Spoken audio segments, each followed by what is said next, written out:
Студени утра и студени сончеви денови имаме со почеток на пролетта, но каков ќе ни биде првиот пролетен викенд? Следува период на променливо облачно и релативно топло време со повремени врнежи од дожд.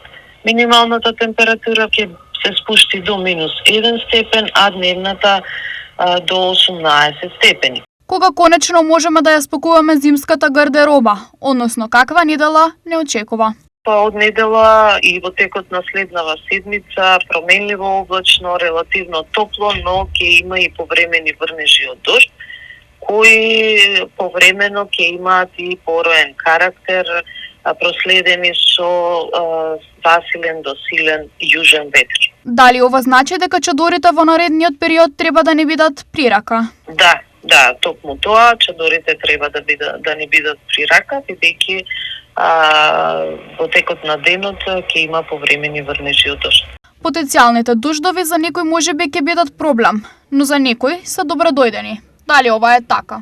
Со оглед на моменталната хидролошка состојба во државата и долгиот период, сушен период што го имавме, и преку зимниот период, знаеме дека акумулациите ни се на минимално ниво, испод минимално ниво, за исто и почетно влагање на многу ниско ниво. Секои количини на врнежи ќе бидат добродојдени, во овој период и те како ни се потребни.